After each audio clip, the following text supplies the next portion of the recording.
Welcome back to our GoEngineer YouTube channel. I'm Mark Sheets. This video is a webinar recorded October 7th, 2021. If you haven't done so already, be sure to subscribe for channel updates. Good morning, everyone. I want to welcome you to today's webinar. My name is Mark Sheets. I'll be your presenter. Topic for today, top 10 reasons for using PDM. You're all muted. We have a lot of folks in the audience today. We had about 200 registered, so if you have any questions, there's a questions area in your UI that you can type those in. I'll cover those at the end of the top 10 countdown. For anything I don't answer today, feel free to shoot me an email. It's up there on the screen in front of you. We'll get started here. So before we get into the formal countdown, I want to cover just couple little things here about PDM to make sure everyone knows what PDM tools you have available. So there is SOLIDWORKS PDM Standard. This is the PDM tool that's included with SOLIDWORKS Pro and Premium.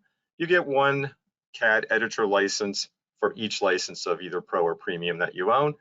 And it does require Microsoft SQL Express to run, but that's the free SQL tool. You know how SOLIDWORKS PDM Professional, it's licensed separately from SOLIDWORKS, so it doesn't have a requirement of some minimal SOLIDWORKS package level. So you can have SOLIDWORKS Standard and separately purchase PDM Professional licenses. It does require Microsoft SQL Standard. So PDM Professional adds on to the capabilities of what you find in PDM Standard. And the most common reasons for moving into PDM Professional is if multi-site is important to you or integration into other database systems is something that you're after.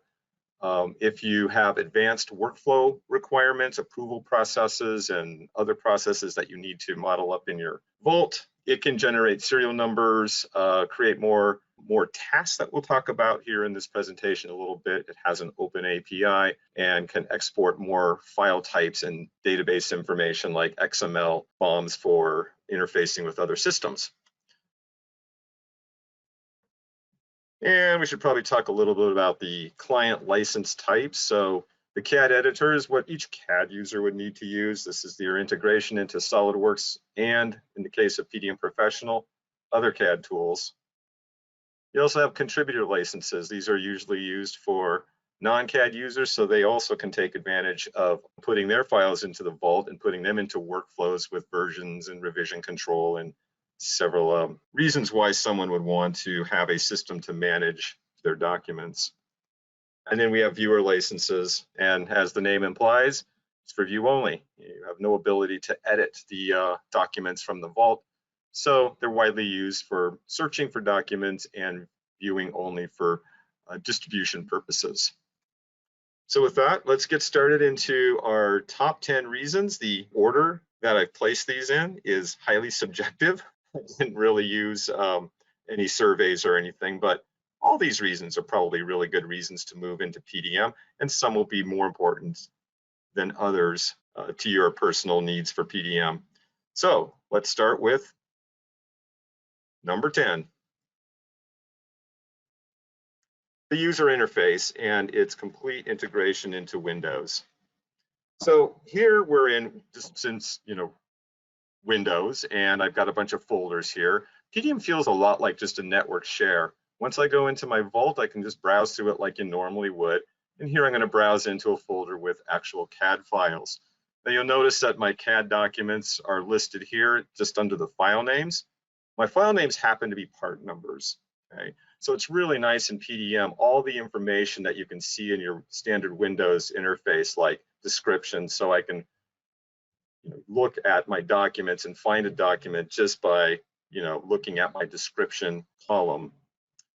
You'll also notice some additional useful information here. I've got clear indication of who's working on what. This is our checkout. This is a checkout column, which will make it quite obvious who has what checked out. And checkout simply means that I own the document, and while I'm working on it, no one else can edit it. You can have view-only access to it, but it is secure for me, so no one else can make changes to it and step on my changes. We don't fall into that last one saves wins situation where I've lost my changes because you're also working on the document. The next column we see to the right here, I've got states listed here. So this shows me what state a document is in. And states are part of your workflow. So it's very clear to see what documents are under change and what documents are secured and approved, and most likely would have to be moved into an under change state to make edits to it. And then we can see nice things like what revision is the document at. Since this is integrated into Windows Explorer, you can sort on any of these, which makes it convenient again for finding documents. Another nice function is to do things like sort on some of these other columns, like the state column. It gives me a real clear picture as to what's been approved in my project and what is still under change.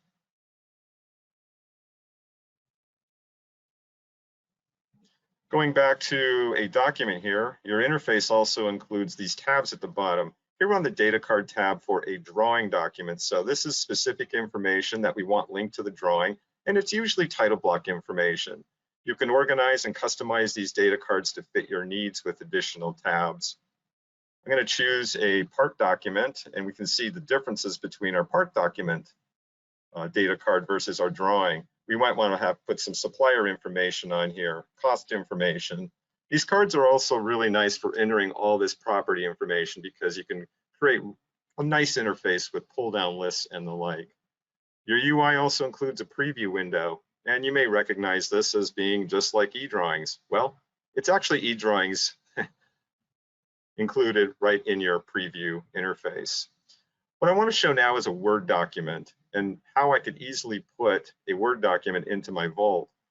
This holds true for any document type, so I just kind of wanted to show a glimpse as to the full integration of PDM into Windows. So here I'm going to browse into my Vault, and you can see I'm right in my PDM interface with the information, the tabs that you see at the bottom. So browsing into my best practices folder here to save this best practices document is really simple, and now that's been placed in my Vault. Also worth noting is PDM Professional also includes integrations into Microsoft Office products. So right here in Word, I've got my PDM tools for check-in, check-out, and everything else I'd want to do with this document within PDM. Next, let's look at the UI built into SOLIDWORKS. And here I am, again, opening a document in SOLIDWORKS, and it's just like what you saw in Word. I'm really in PDM here with all these great PDM functions. I can preview a document before even opening it if I choose to.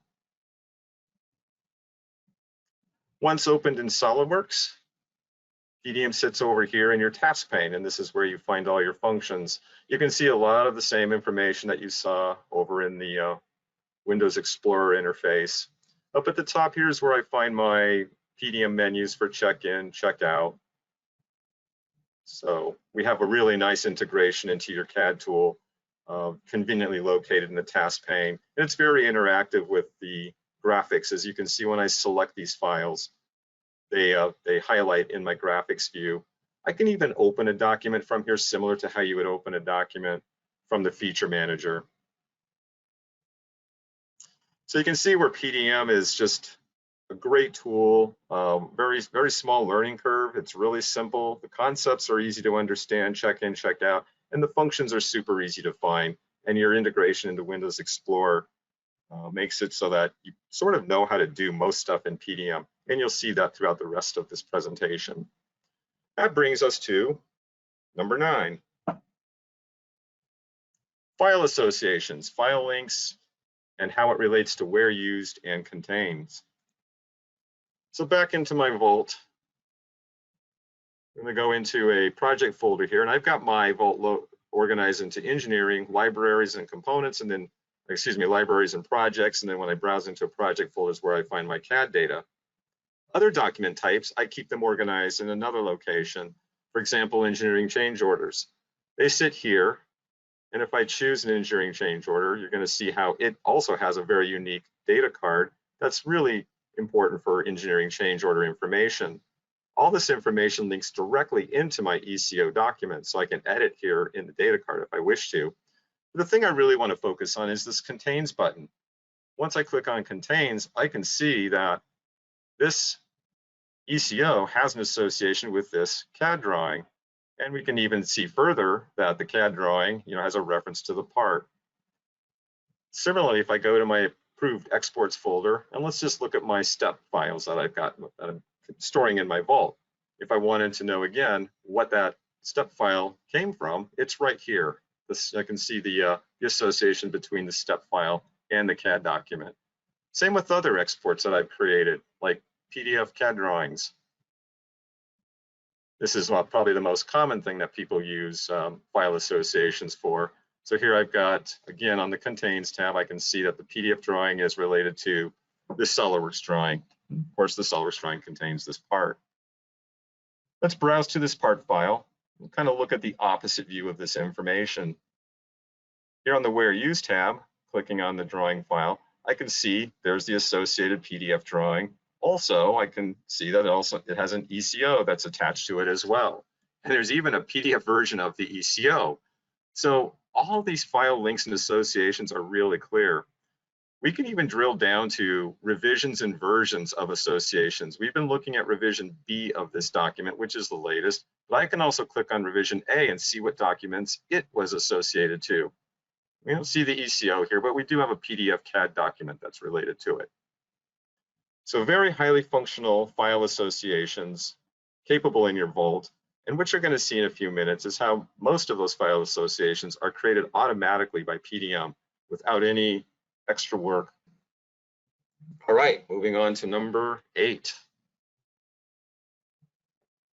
Rename and move files. This is one of my favorite functions within PDM. I use this for my own file organization, sometimes just for this purpose. So back in our vault, I want to focus your attention on this drawing here. We're gonna mess around and change the name of this 0225 drawing. We can see that it is a reference to this parent level assembly 0254. So 0255. If I want to rename this, all you need to do is just rename it the way you would do it in Windows. You just click on it twice and type in whatever you want. So I'm going to rename this to 0225 is renamed. Yeah, I'm not very clever, am I? If we look at the assembly and contains, we'll see that PDM certainly recognizes that, yeah, it's been renamed. What about all the other file references to that? Let's have a look. If I click on the drawing of the assembly, here again, we can see it knows that this part has this new name. And again, this is all controlled by a SQL database, so we would expect it to behave this way. But this is also really powerful. When I click on the 0225 rename part, we can see that all of its file associations are also intact. There's step files, MBD, PDF files, and drawing files, and PDF files of those. So what will SOLIDWORKS do with this? PDM certainly seems to handle it okay. Well, let's open up the parent level assembly and find out. And just like magic, we can see that here's the reference to the renamed part file. I think you can see what we're driving at here. Your likelihood of breaking links have been completely eliminated with PDM. You can rename files. And in the same light, let's say we want to actually move this into another folder. I don't think it belongs here. I'm just going to use Windows interface stuff. I'm going to cut this, go into my library folder, and place it into my miscellaneous parts folder, and we'll just use a Windows command, paste into there. Okay, the file sits here now. We've moved it into another location, something that you probably understand could be a big problem without PDM. We're going to reopen the assembly in SOLIDWORKS. And again, just like magic, we have not broke a link. There's nothing to fix. There's nothing to repair. You can keep doing that all day. That brings us to number 7. Automation with a focus on file exports. So in PDM, I can create tasks for exporting files. And you can create as many of these as you want in PDM Professional. Here I've got a task to create a PDF file. The task is set up so that I can override the default location for my PDF files. And what PDM will do is automatically open that drawing for me, browse through each sheet, generating the PDF, the multi-sheet PDF file. This is nice because I can actually select a bunch of drawings if I want to and create a bunch of PDF files at once. Here is where it's really powerful, is that that PDF file automatically has the links and associations built into it. And here's the PDF now down in my preview function. I click on contains, you can see that it did that for me. There's even a higher level of automation we can bring. Here I'm going to transition the SOLIDWORKS drawing to an approved state. I can do this because I'm the boss. I'm not going to go through the actual approval process. But just by transitioning this drawing, we can set up PDM so it automatically runs that task. So I never have to be concerned about creating PDF files manually, where to put them, and when to create those PDF files. We'll just let PDM do that for us. Again, bringing a high level of automation into your environment. And there's the automatic association again. We do this in PDM without the need for any custom programming. Tasks are very easy to set up, and I'm going to give you a glimpse into the admin tool here. So we can see that it's basically sort of a wizard-based interface to set up these tasks, and there's a lot of flexibility in how you create the task. If I go down here to the pull-down menu for output format, you can see that you can configure a task to output anything that SOLIDWORKS is able to export. One more note on that. This long list of file export types is PDM Professional. With PDM Standard, you can create a task, but you're limited to just the PDF files for drawings. That brings us to number 6, collaboration and remote offices. With both PDM tools, you do have the ability to, set up a VPN connection from anyone remote to get to your vault. And that's frequently done. The challenge that you have is that when you're using PDM, you're never really working directly out of the vault when you're editing files. It caches the file onto your local system for you to edit. So when you are working over a wide area network to do that, sometimes the transition and the copy process for very large assemblies and drawings can take a while. That's why most customers will use PDM Professional with its abilities to automatically replicate files across servers around the world. Let's take a look at the architecture of this. So with PDM, it's architected like this. It does have a SQL server. The archive server is really where your files are stored, and the SQL server keeps track of the files, associations, and things that we've seen a little bit of already. When you have remote sites, what we can do is set up a server at that remote site, and on a time basis, have it automatically replicate any changes from one archive server to the other. And that can be as many remote sites as you want. The advantage is someone from a remote site opens up a document. It's actually going to open it and cache it from the local server, not over the wide area network. Now, if the replication to the latest version of that file hasn't happened yet, then it's just an on-demand replication. You'll have to wait a little bit for it to move on to your local archive server so that you can open it. And that would just be the normal time it takes to copy the file across the wide area network. There's another option that you have with PDM Professional, and that's by using the web client. So this is a browser-based client into the Vault.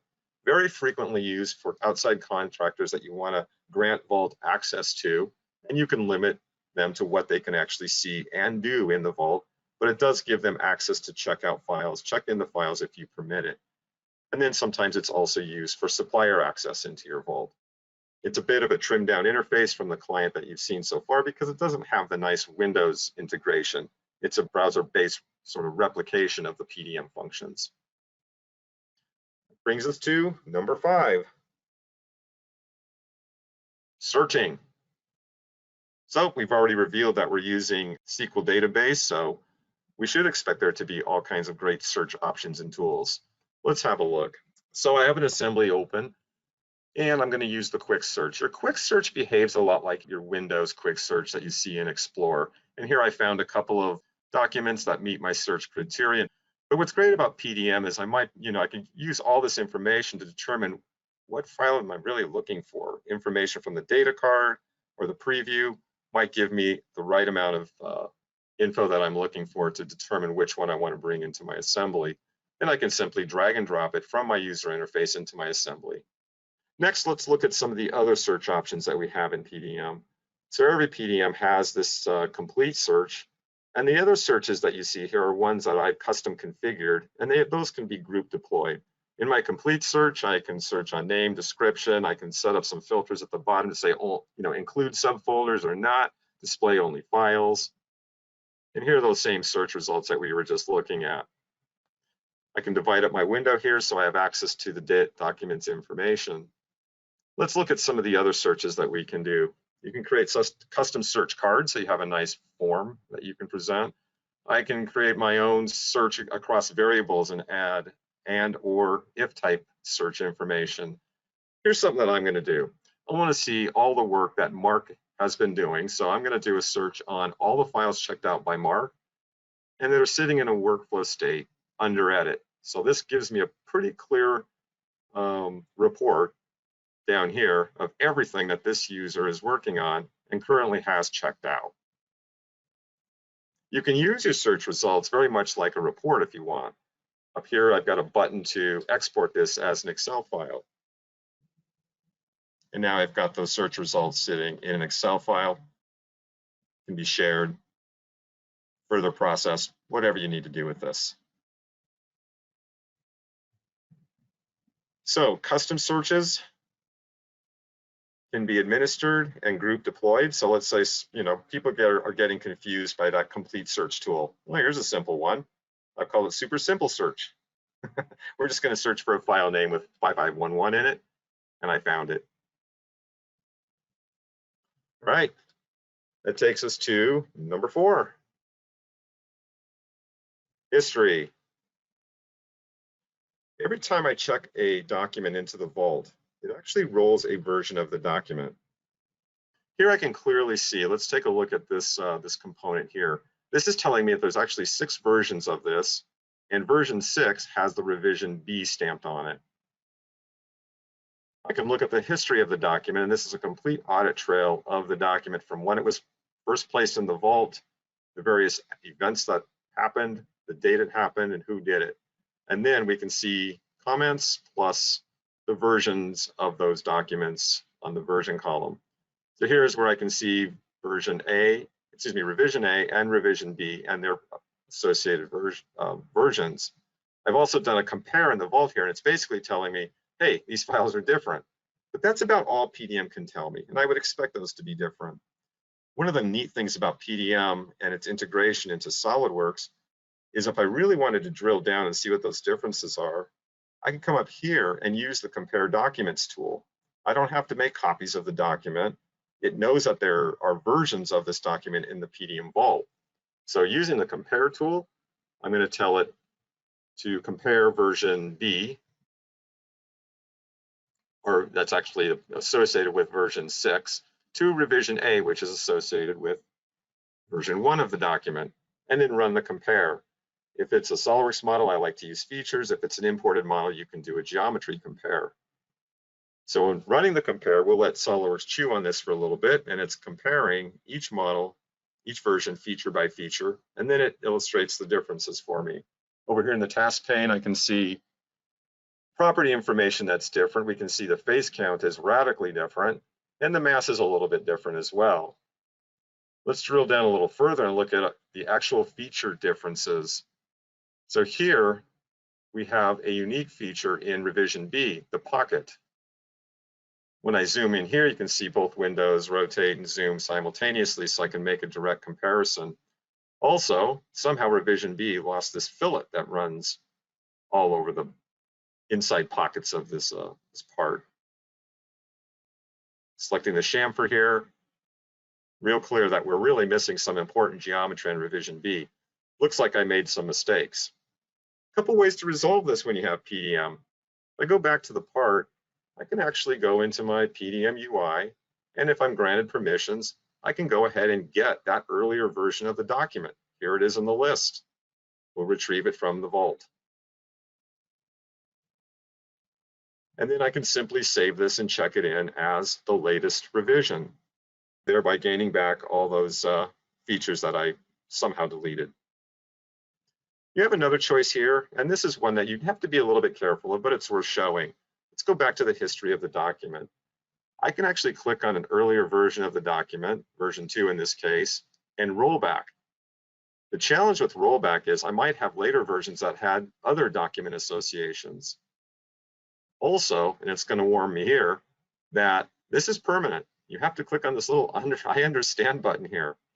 So rollback is powerful, but because it permanently deletes the later versions, you want to be careful on who you allow to use this. And that can certainly be administered. So you can say maybe only administrators can use this function.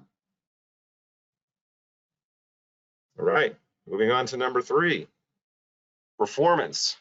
There is the potential for huge performance gains when using PDM.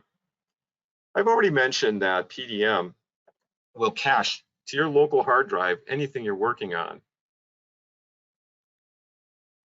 If I look at this folder, I can see that all of these files are cached locally. The equal sign next to that means that what is in the vault is exactly the same as what's on my local hard drive. If I go to this folder, this icon is clearly telling me these are not on my local hard drive. It's probably something I haven't worked on. So how do I get them to cache? Well, it's nothing you need to worry about, because as soon as I open this assembly, PDM looks at what's on my system, compares it to what's in the vault, and determines for me what needs to be localized. If I have my settings set up such that I always work on the latest version of the document, PDM will take care of that for me. And now, browsing back into my Explorer interface, it clearly shows me that what's in the vault is the same as on my hard drive. This is great, because when I do make edits to this assembly and I begin to check in some of those components, once I check in the assembly, it knows it only has to move the changed components back into the vault. I don't have to wait for it to move the hundreds of components, whether I change them or not, into the vault.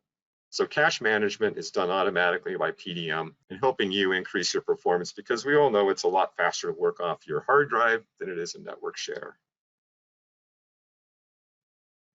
And that brings me to number 2, version and revision control. Actual control of this. We've seen and sort of understand at this point the differences between versions and revisions. Well, let's talk about how PDM does this for me. So here I can see this drawing has 10 versions, and it has a revision indicator of B. That tells me that version 10 of this document was approved for revision B through the workflow process. If we look at the document's history, here I can see there's a revision A, and the revision A was actually approved for version 6 of the document. This is all done through the PDM workflow. Here again, looking at the history, here's revision B of the document. And this clearly tells me that version 10 was approved for revision B. And again, versions are simply created every time I make changes and check them into the vault. If we look at the data card information, this is for a drawing. All of this information is mostly used on the drawing's title block. There we can see that even the information that you see on the data card links directly into the text here. So we're relying upon PDM to put a lot of this information onto the drawing's title block, along with the revision indicator down here. It's not something that I need to edit. When we transition this document through the workflow, this information gets assigned automatically. Which brings us to number 1, process and change management. PDM has a highly configurable and powerful workflow engine, and this is where a lot of the magic happens. And I'm going to illustrate this just through a very simple illustration here, where we have a workflow for CAD documents that simply has 3 states. Those green boxes up there are the states. It's either work in process, it's waiting for sign off, or it's released. We don't need to move documents from one folder to another in PDM to secure them. PDM just simply controls these through the workflow state that a document exists in. And we can see in the columns in our UI, it clearly tells us what state a document is in. So let's look at how most vaults are configured. If a document is tagged as work in progress in the workflow, we probably have restricted viewing. If we've deployed PDM to a lot of viewers, we only let them see the release document, not work in progress, because we don't want them building anything to it or distributing those documents. We still get to maintain version history, so you still have that option of going back and opening the document that I did yesterday in case I made some bad changes today. This is a transition, and these transitions appear right in your menu. I would simply click on Submit for approval. PDM has a notification system, so we can send notifications to those who need to approve it and take a look at it. They'll basically have an inbox of work to do. We may need to change document access. If it were engineering controlled and work in progress, now it's going to be controlled by those approvers. PDM Professional can actually send the notifications via email. Some highlights about a document sitting in pending approval. You might have some approvers who don't need a full CAD editor license or SOLIDWORKS for that matter. They may only have a viewer. They can view the document, look at the data card, view the drawing, view the part, and they can participate in the workflow and reject it if they need to. You can have unlimited number of approvers with PDM Professional. So the approver may send it back. Changes need to be made. What would happen in the vault automatically is, access might change. Who can now edit that document and send a notification? If the document is approved, this is where the vault is going to set the revision for that approved version of the document. Drawing title block updates in the vault. If it's PDM Professional, this is where typically vaults are configured to send out a lot of output files, PDFs, step files, BOM information, send out XML BOM data so it can be interfaced with another database system within your company, print drawings, send notifications to those who need to know this.